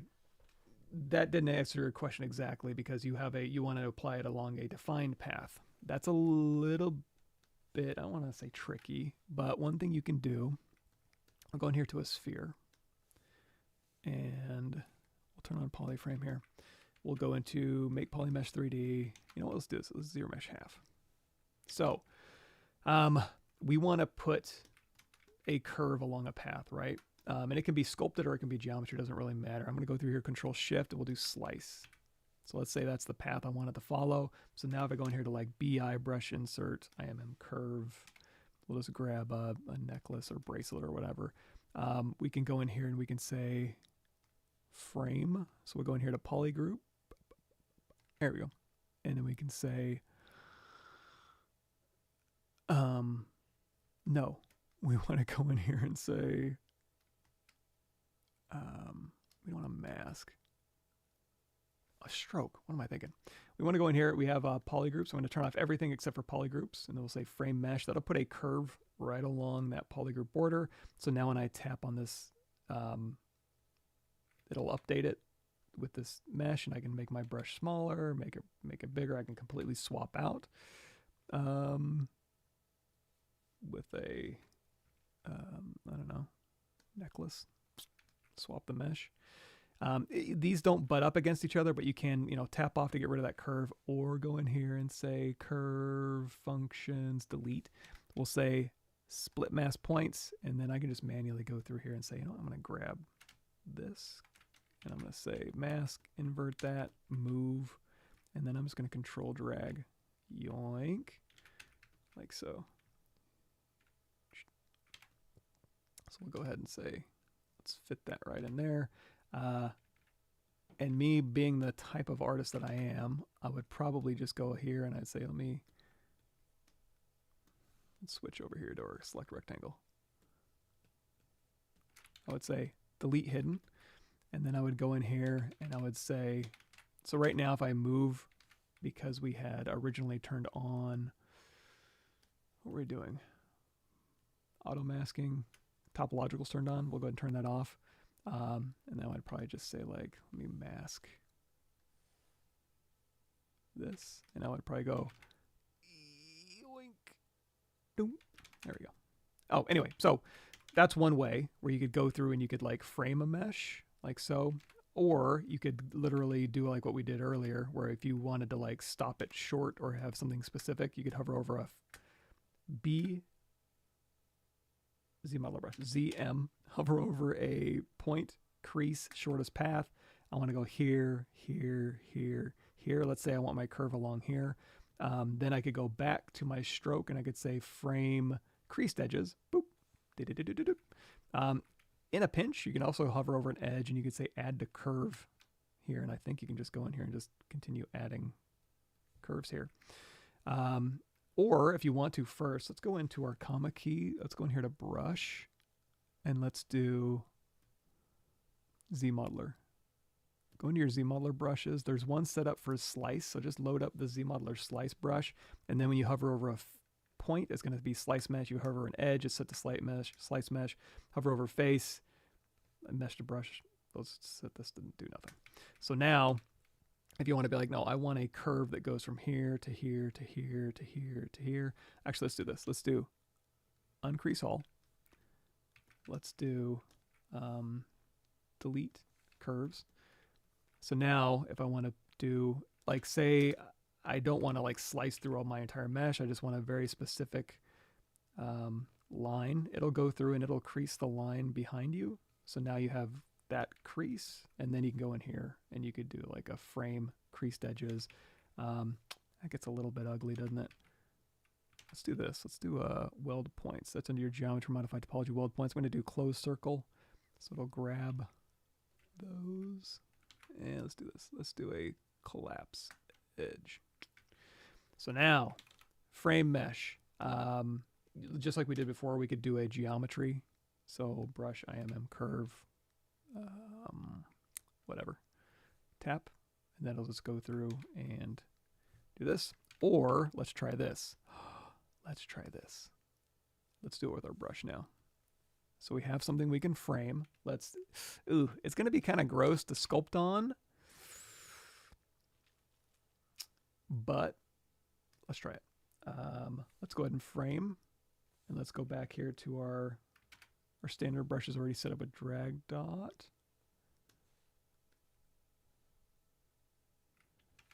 See intensity.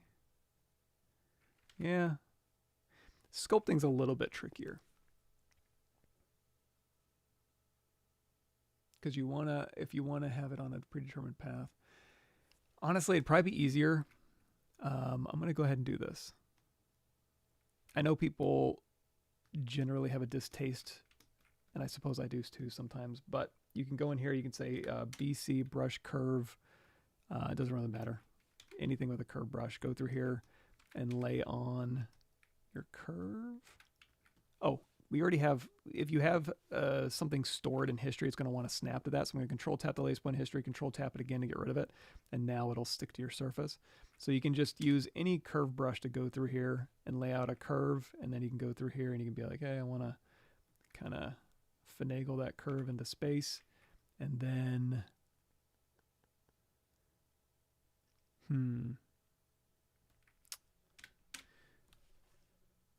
is there a, there's a crease curve on here too. I forgot about that. But again, it's gonna kind of mess with your geometry. I'm trying to think if you can, because what I'm trying to do is, like, you could actually drag out your geometry first where you want it. You could frame that. You could sculpt just on that geometry, and then you could project that detail, that nice detail, onto whatever arbitrary mesh you want. That seems like an awful lot. And it's not very, like, art flowy friendly, but hopefully if you can get good at, like, the deco curve functionality, that might be your best bet. I'd have to think about that one. Sorry about that. Eyes tutorial, like sculpting eyeballs or like the actual eyeball lens itself. Thanks, Sean. Yeah, and like I said, there's more in here. And I think I've forgotten more ZBrush than I remember at this point. So go through those videos. Don't be like me and forget everything, but like you actually use the stuff. I tend to get kind of caught in, let's see. Where do we leave off? This one here. Alpha off. You know, and also another thing you do is you can go in here to brush, and then we'll like reset current brush. So we get our standard brush back.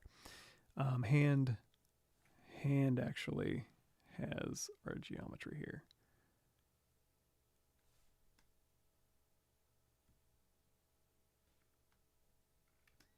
There we go.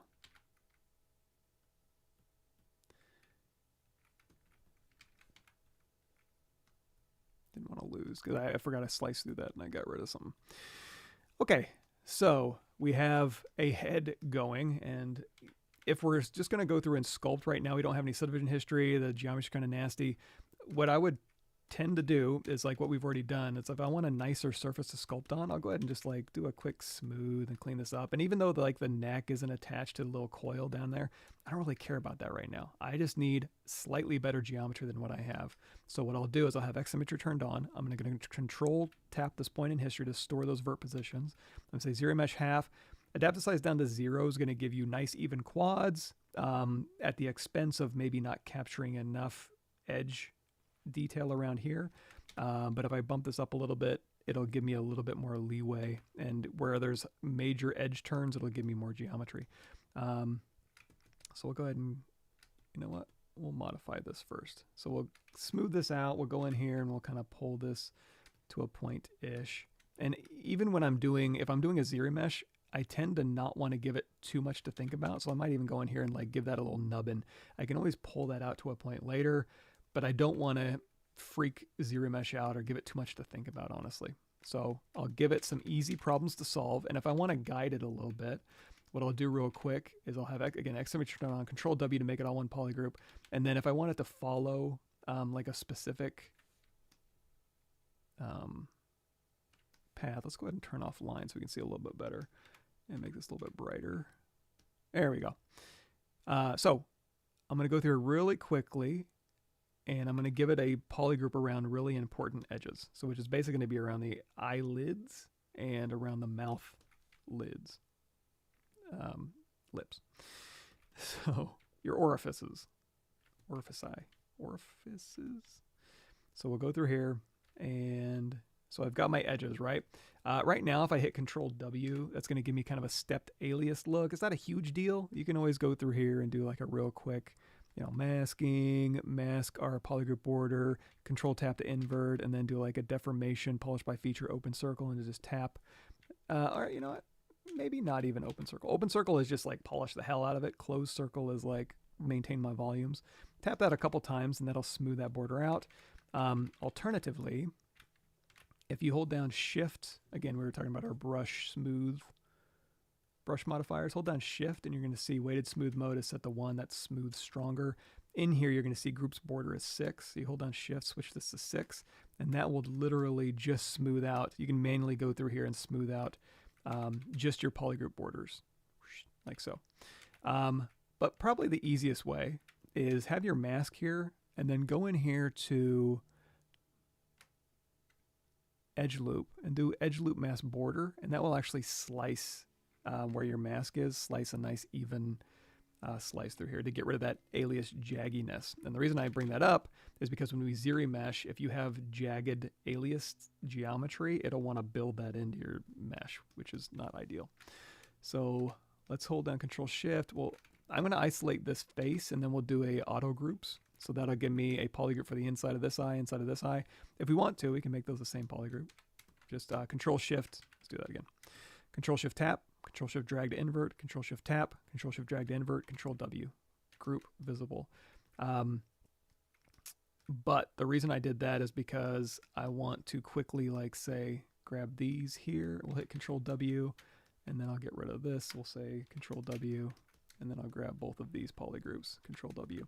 Now I have zero mesh guide, so when I go through and zero mesh this, I can tell it, hey, keep this line. I really want it. And then even through here, I can be like, keep this line. Use my polygroups. So now when I go through here, and I've stored those points in history with all my detail, right?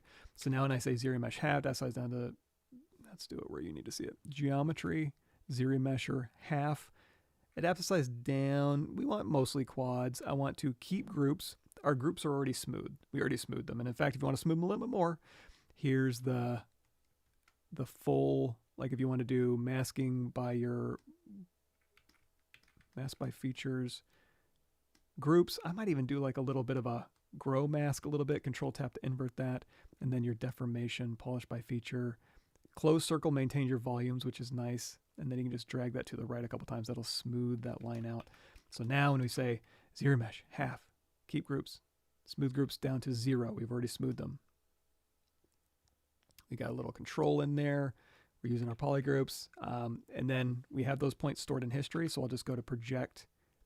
Let's do it where you can see it. Project. Subtool. Project. History. Make sure geometry and color if you have polypaint. And that'll project your details from your stored history. And then we can say ZBrush.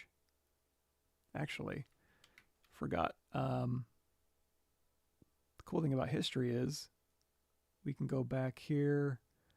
This is basically where we started masking. So I'm going to control tap this point in history and then move forward. So now when I project history,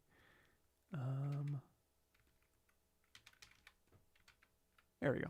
So now when I project history, we got a little bit of an updated thing. So now I'm going to do ZBrush half again, project history. The reason I'm doing that is when you ZBrush half, it lowers the resolution of your verts and it kind of melts your volume. So you want to project history back out to go back out to your volumes. Because if I keep doing like ZBrush half, ZBrush half, ZBrush half, it's getting farther and farther away from the original geometry. So I'll usually do like ZBrush half, project history, ZBrush half, project history. If this is low enough, we can say Control D to subdivide, project history, Control D to subdivide, project history. Now, it's going to seem like that was a lot of work and took a long time. That's because I'm talking and explaining things, but it goes really fast.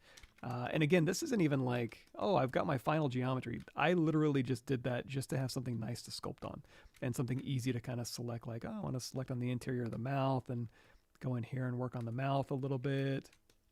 And then Control Shift, drag, and you know, I can isolate quick and easy features with my polygroups. And it makes it a much nicer, more predictable surface to sculpt on. So instead of like a Dynamesh or, I mean, there's nothing wrong with Dynamesh or Sculptris Pro. But if you want nice, even quads and you're going through here and you're starting to detail or whatever, this will give you a very, very predictable surface. And then let's go in here with like our Damien standard, start carving in detail, and then clay buildup or clay tubes at a low, and I want to say Magda would go in here to like stroke with our clay tubes. Was it stroke? Not curve, but like lazy mouse. No, modifiers. Yeah, roll distance up a little bit, Z intensity down a little bit with your clay tubes with a square alpha, and then go in here and just work on turning your volumes and making sure everything's nice. Now, remember on our smooth brush, we had that set the weighted smooth mode of, I probably set this back to 0. You don't want to just smooth groups.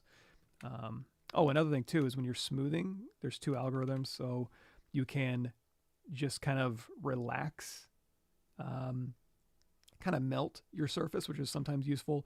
Or you can hold down Shift, start smoothing, and let go of Shift, and that'll maintain your volumes a little bit better. It'll kind of spread, it'll relax the verts over the underlying volume. If you really like that, I want to say it's built in Smooth Alt. You can choose that, and that'll be your default smooth if that's what you like to do more, is maintaining your volumes.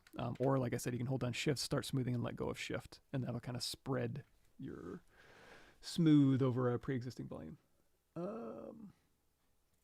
Oh, smooth mode 6 was what we were doing. So when you go in here to weighted smooth mode, you can hover over it, and you can see 6 is groups border. Anyway, so we've kind of turned our pose, and in fact, I'm actually going to take this weighted smooth mode of 1. I like the smooth stronger, just cause. And then if I want to hold down Shift, I can drop down that Z intensity on my smooth stronger if I want to get a little more nuanced with it. The rings themselves, I think these are already auto grouped. So if I want to, I can hit W, Control tap this, and then, so anytime you have polygroups, you can just Control tap it with W, and it'll just unmask that individual one. I want to say you can also go into your move brush, say auto masking, turn topological on, and then if you make your brush size 1, you can literally go in there and just kind of move individual things around. Or you can make your brush size really big, but it, you know, if it's not big enough, it will kind of tend to warp based on your brush radius. So careful with that. Now, if these are already kind of wobbly, so if I wanted to kind of recreate these, I want to say I might have just gone in here with like a ring. So if you want to make this yourself, go in here to like ring 3D, initialize it first, So we might want to go in here and say S divides down to like maybe 8. And then L divides down to maybe 24. Cool. And then we'll say make polymesh 3D. Oh, you know what? When you had that initialized, you could go and change this, but in fact, I can just go in here to my deformation, inflate, and we can kind of thin that out a little bit if we want to. That's under your deformation menu. Now I can say B, create insert mesh, new. So now I have a, what? B, create insert mesh. Did I hit append? I meant to hit new. You can append it if you want, but now I've got a new ring brush. And you'll see it's taking the surface normal of what I'm drawing it on, which is sometimes useful. Sometimes it is actually useful to go in here to your picker orientation and just tap that on. So now no matter where your camera is, it'll always draw straight out at your camera. It won't be influenced by the underlying geometry. But if you do, you can always go back here to like once orientation, or was it continuous? Maybe continuous. And that'll pick up the underlying geometry. So back to our guy here. We can say, I want a new ring. No problem. Pull that back on. Stick it on there. Oh, another thing too. Let's do, if we're on the head and it's got multiple subdivisions on here, you could delete lower and drag stuff on. What I tend to do is I'll go in here and I'll say like insert polymesh 3D. I'll put this right at the top and then I'll say X symmetry turned on. And I'll scale this down. Let's kind of hide it. Oops. Let's kind of hide it in the body. So now I can have a subtool that has X symmetry turned on and no subdivision history. So I'm free to use this to kind of just drag onto whatever object I want. And it'll work just fine. And then if I go in here to solo mode, you'll see actually it's connected to the star. Well, no big deal. Just go in here and say split mass points. That's under your subtool split menu. And then now you can go in here and yoink it around. And then we'll scale it out. And then, like I said, deformation, inflate here. Or you could even go in here to like your BZM, Z-modeler brush. We'll say like Q mesh or extrude, polygroup all. And then just hold down shift. And that'll kind of push along the normal there. And then we'll say control. We can just drag out a copy. And we'll scale it. And we'll control, drag out a copy. We'll scale it. Here's something. If you wanted to scale it, let's do this. Let's go back here. I'm going to go out of X symmetry. We're going to go to unmesh mesh center. Out of X symmetry. Let's see if I can do this. It's kind of at a weird angle. I guess I can try just manually.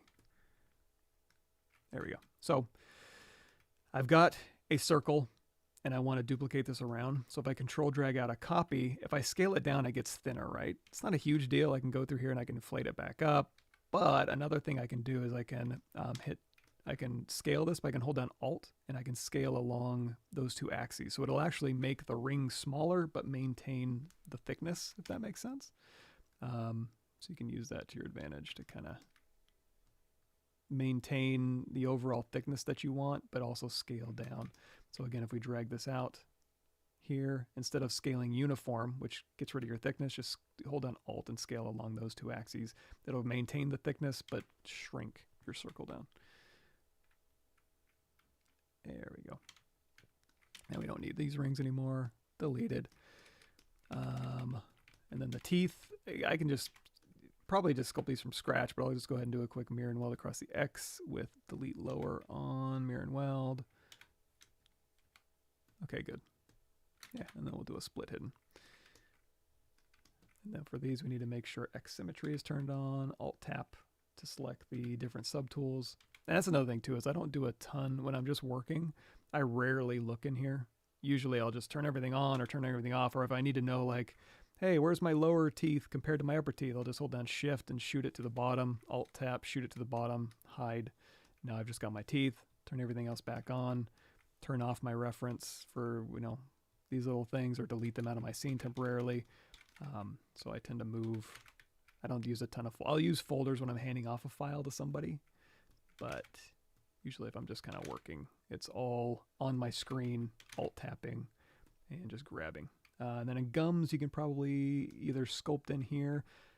That's something we can talk about. So if I want to pull to a point, use your move brush with curve, AccuCurve turned on. I use this so much that I actually have a custom move brush. So I'll go into my brush, I'll save a variant of my move brush from my brush presets folder with move Accu already turned on and then a hotkey assigned to it. So when I load up ZBrush, I'll have a move Accu brush and then I can just swap to that and then I can pull down instead of doing like move brush, which is kind of a broad move. This one will pull to a point. This is actually good for like armor and stuff too, but now we can go through here and we can say, although, you know what, let's little more lip here. There we go. And then for those gums, that's when move Accu, go through here and kind of, in fact, we have this, let's do, I'm going to control shift tap this poly group that we've made. And I'm going to do control shift S to shrink. And I could just go through here and use this because it's auto masking for me, but I can actually just mask this by control tapping my canvas, bring everything back, control tap to invert that. I can even soften that transition a little bit if I want to, however you want to do it. But now that'll protect my lips from my gums here. Although realistically, I would probably treat this like I would an actual, I would go in there and I'd model the gums separately from the teeth. I don't know that I'd build it in like this, but your mileage may vary.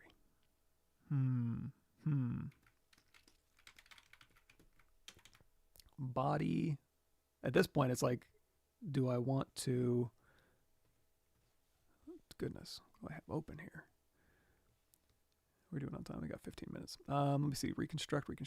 So I do have subdivision levels on here, which is nice. That'll be helpful. Again, we'll turn on our floor so we can see like, hey, our middle is over here. These I can recreate pretty easily. I'm not worried about maintaining those. If I wanted to, I could temporarily merge them together, move them, split them out, reconstruct. But again, I'm not overly concerned. I do want to grab, the anatomy's fine-ish. So I'm going to keep, I think I'm going to keep this as my A pose. And we'll just move that shoulder forward. And then we'll just delete this side of the body. So how I would do that is get all my detail back, delete lower, geometry, modify topology, mirror and weld. And then again, we'll like control tap to store those points in history, X symmetry turned on, ZBrush. We actually have polygroups built in, which is nice-ish. We got polygroups here, that's fine. So we'll say ZBrush. If we do half, that's like still quite a lot of polygons. So instead of that, we'll just drop this down to like 50,000, adapt size down, keep groups, smooth groups down to 0, ZBrush. And now I'm going to get new geometry. And then again, project history, ZBrush half. That gets me somewhere reasonable. Project history, ZBrush half. And the lower I go, the easier it will be for me to pose stuff. And if you really want to get into posing, I do have a bunch of stuff on that, I want to say. Yeah, proxy pose is a cool thing. Z-sphere rigging with proxy posing, adding props and posing, using character creator for posing, Z-sphere posing, new features. Yeah, a lot of pose stuff in there. But anyway, so now we want to do a project history, Control D, project history, Control D, project history, Control D, project history. So we've got something vaguely symmetrical. We've got okay anatomy. We're going to have to fix these back muscles because we're going to give them a little bit more neutral pose. This over here, we'll say delete lower, we'll say mirror and weld, and then again reconstruct. So now, if I want to move these together, I have subdivision level 5 for the hands, and for the body I have subdivision level 4. Let's do this. Let's Control D one more time. And then I don't know where these are in my subtool stack, so I'm going to hold down Shift, go up to the top, and then we'll drop that below our star here. I want my star at the top. If you were to save Z tool, save as, that'll catch the name as well. Fists, shift bent up arrow, and then down a couple just to put it next to the body. So this has subdivision level 5. This has subdivision level 5. This I can recreate. Don't care about it. That's real easy. I'll show you how to do that. Delete. So because these have the exact same subdivision level, let's verify that again. Down arrow key, 5, 5, yes. When I merge them down, it will keep it. So now I can say, okay, now I want to pose this guy. Boop, drop down to subdivision level 1. Hands and body are both subdivision level 1. Now I can hit W, control drag down the body. In fact, I'm just going to isolate the body here. If I control drag down, it's giving me that really soft fall off. Sometimes that's useful, sometimes it's not. B, T is your transpose brushes. Go in here to classic BTC. And then now when I control drag, that'll give me a harsher line. Also, if that's not working out for you, you can just go in here to mask lasso and just say, gimme. Here. And you know, we'll control tap once to kind of, let's invert that, control tap. Yeah. Control shift tap to bring everything else back. And now I want to set, if you want, I like hold down Alt and then just kind of drag along the surface and then hold down Alt. Alt unlocks it. So you can go through here and you can just kind of put this, you know, where it makes sense. And then you can kind of stretch from here. You can also hit T. Nope, not T. What do we hit? Gizmo, Y. So if you hit W and then we hit Y, that'll go into transpose line mode. Old school ZBrush, so we can actually like drag a bone down the body and then take this outer orange ring and move it in the middle. And then now you can like, you know, rotate from this. I also want to say there's like an Alt rotate from where you can like use this and then hold down Alt to rotate this maybe. Oh, got to be in rotate mode. Yeah, I don't know. Use what you want, but I'll go through here. So now if I want to start doing an A pose, we need to straighten these arms out. So I'll straighten this out and then I'll mask the wrist and then we'll go through here and we'll straighten this out. And then we'll go through here.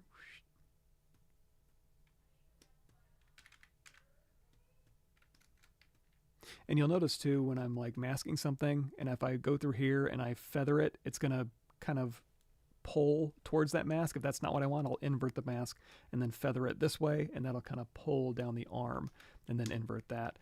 It kind of depends on what you're going for, where you want the emphasis on the masking to be. And then we can unmask and go through here and use our big old move brush, and we'll start just kind of finagling an A pose.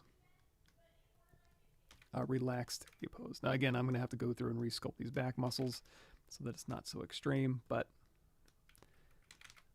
that's how you would kind of salvage. I don't even know that we would be able to salvage much of these hands. Again, you can control drag down just to kind of unmask the fingers, and then these may not even be worth salvaging, but if you're so inclined, you can give it a shot.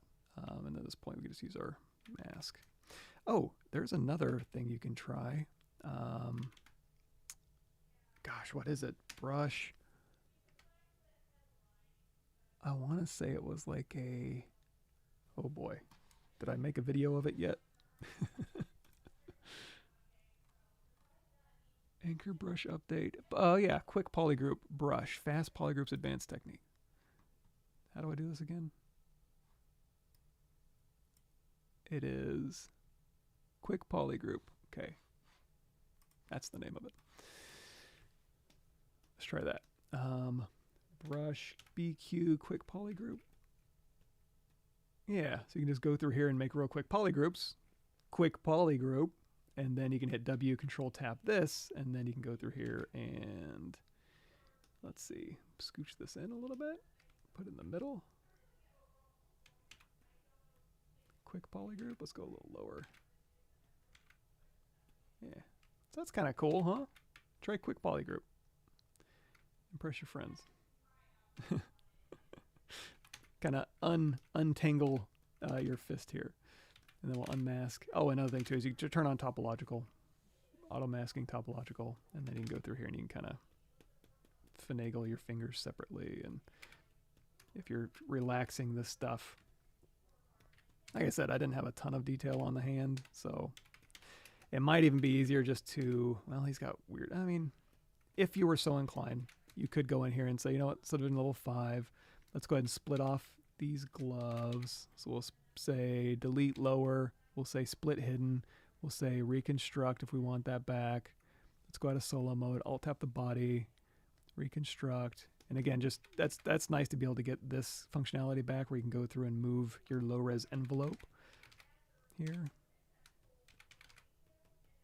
Kind of move your volumes around and then go in and step through your subdivision levels. So here's a tricep here, and we'll kind of bump that out.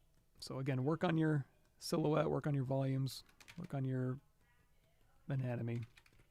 And then as far as these hands go, I might keep them around, but at the end of the day, you can just go in here, grab our star, X symmetry turned on, BI brush insert. We'll grab IM and body parts, M, we'll grab that hand, wrong side. There we go. We're missing a little bit of the forearm here. Let's turn on L sim with dynamic turned off so we can kind of scale across an axis here. Yeah, you know what? Let's do this. I'm going to turn these back on, and we're just going to literally say delete higher, delete lower. We'll go in here to knife curve. We'll say I don't mind the forearm. I don't really, those hands aren't doing much for me. So now we can just use these hands to go through here. And again, that one had fewer fingers. No biggie. We can go through here and say, let's say Control Shift, or let's go, if you do select lasso, you can, that'll select rings. You can go through here and say, let's get rid of this one. I had 3 fingers. Let's get rid of the, maybe the ring finger. Yeah. Let's say delete hidden, geometry modified topology, delete hidden, auto groups, geometry modified topology, mirror and weld, Control Shift tap, Control Shift drag, delete hidden, close holes, and then actually these are far enough back. Let's go ahead and just Dynamesh this. I'm going to say Dynamesh. I'm going to drag this over. Yoink. Dynamesh. Inflate. Don't want to inflate them too much, but get them somewhere in the range of where they might be for his eventual glove. And then if I want new geometry, I can say, you know what? Let's go ahead and polish this one so we have nice clean borders.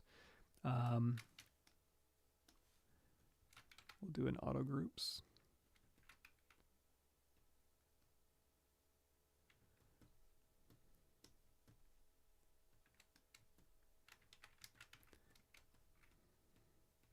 Now if I want to, like, you know, again, store those points in history, not that I have a ton of detail on here.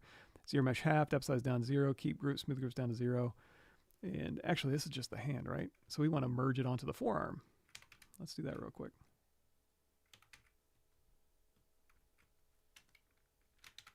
Delete hidden.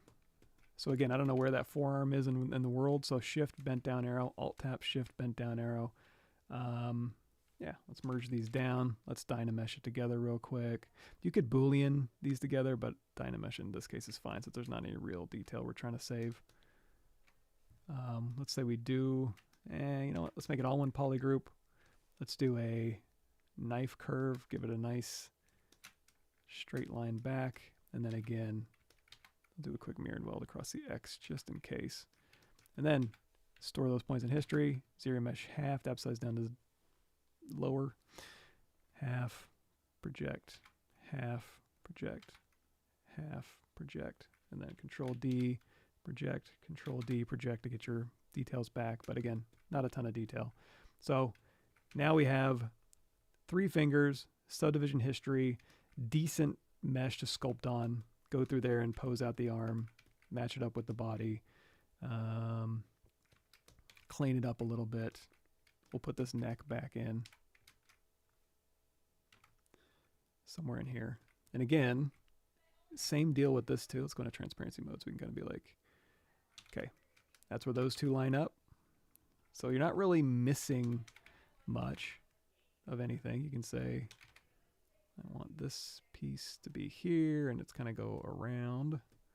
So if I want to sew these up and start sculpting this as one piece, I would probably leave these separate up until maybe forever. If I'm just going to 3D print this, I probably might even leave this separate, or if I'm just going to bake off to a solid game res, leave them separate. There's no reason to have these things together because you can kind of fake it. But if you wanted to, you would literally just merge them together, store those points in history, control tap, combine with a Boolean, zero mesh, get a decent geometry, project, subdivide, project, subdivide, project, subdivide, get your detail back, and then you're right back where you started. And you can do that as many times as you need. I did say, I can show you how to get those real quick. So let's say we spent some time and we got a real nice glove going, and we want to put like a little ring on that glove. We'll duplicate this off. We'll delete lower. You can do a slice curve. If you do a slice curve, you'd have to do, and when you want to do it on a strap, you'd have to do like one slice and then another slice. Or you can control shift, hold down spacebar, turn on brush radius, make your brush radius the width of the slice that you want, and then I'll go ahead and do 2 slices for you. And then we just need to grab this ring right here, delete hidden. Actually, let's do Control W, slice. Yeah, grab this one. Delete hidden, zero mesh half, depth size down to 0, keep groups, half, half. And again, I'm not trying to capture details, I'm just gonna hit half a bunch of times. There we go. And then I might cap these just to make it a little easier to work on. You could go through here and do like extrude, polygroup all. If you extrude out, that'll give you a little bit of a thinness. Then you can hold down shift and pull along that surface normal for that interior polygroup. Or less to worry about, close, convex hole, cap, cap. Just I'm gonna tap Alt a couple times. Make sure those are separate. Yeah. This isn't going to smooth very nicely when I subdivide, so I might go in here and do like an inset polygroup all and just kind of pull this in here. Oh, before you do that, inset polygroup all legacy. That way when you won't get those weird triangles here. You know what, maybe do it a couple times. Give myself some edge border safety. Then we'll grab all these polygroups. Let's just do this here, Control W. Now we can say crease PG. I'm going to say crease, so that's underneath our geometry crease menu. So we have crease PG, and then with the crease level and your dynamic subdivision turned on, you could say smooth subdiv of 2, or crease level of 2, smooth subdiv of 3. That'll give you a preview of what it would look like if you were to smooth it. But you can go through and you can kind of maintain, it can be the smooth preview, but you can still go in here and say, you know what, let's do extrude, polygroup all, and you can use your Z modeler brush or, you know, make any low res changes. You can do Shift D to turn off your dynamic preview, D to turn it back on. So for this type of thing, that's probably what I would do. So real easy ring for the arm. Same thing for the cross chest, just mask, zero mesh, and then dynamic, and then sculpt if you want to. And then let's go in here to all high. Boop. There we go. Okay. We're right at time. Thank you for showing up, Sebastian. And if I missed anything, sorry about that. I don't speak what I'm assuming is Spanish, unfortunately. But if anybody here does, feel free to answer that question for me. After completing your beginner's playlist, what to take, any advice? That's where I would get into this stuff. Like, go make something. Like, this is where problem solving comes in. Like, it's one thing to watch a couple techniques or to how to make something specifically, but then throw yourself a challenge and be like, hey, how would I do, something like a split apart, or how do I make a brain, and this is where you kind of hey, look up how people make brains, take their advice, but then also take the knowledge and the skill you got doing other things and see if you can't come up with something, a novel idea for yourself as it uses Booleans. Yeah. So there's all sorts of really cool, fun things to kind of throw at yourself. But depending on what you want to make, you want to make catch-up packets, Xbox controllers, or Pinhead.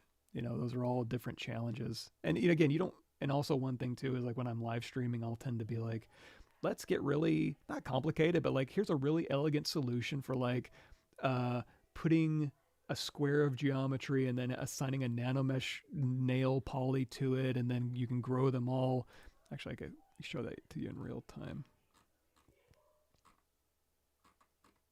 Maybe. Yeah. So like here we go in here. Yeah. So here's me like with nanomesh putting little squares so that I can control all the nails at once. You don't have to do that. You can just make an IMM, make a nail, and then just manually duplicate it around.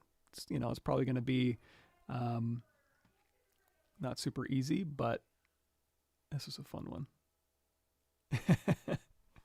Anyway, yeah, throw some challenges at yourself, whether it's anatomy or whether it's, hard surface and anatomy, and, you'll learn a lot that way too. Thanks for the kind words, everybody. Yeah, exactly. Oh, yeah, that's another thing too, is keeps I have a Miro board that I use. Yeah. So like I'll keep all my instructions on like a Miro board. So if I go into like ZBrush here, you can see all my ZBrush notes, so if I'm learning something new, or whatever you want to use, but this keeps everything, so I don't have to go through a bunch of documents. I just have a bunch of stuff I can kind of go through and do quick searches and grab stuff and convert it to documents or PDFs or whatever I want, but keeps it in a nice spot for me. Zephyrus Prime. Yeah, thanks. It is. It's rocking. I'm just tired and busy, but it could be worse, right? Yeah. Oh, history brush. That's something I didn't bring up. So we did project history, but also history brush is great for doing cleanup. So thanks for bringing that up. One caveat, so we can control tab this point in history to store all this detail. And then if we go through here and soften that out, BHR is history recall brush.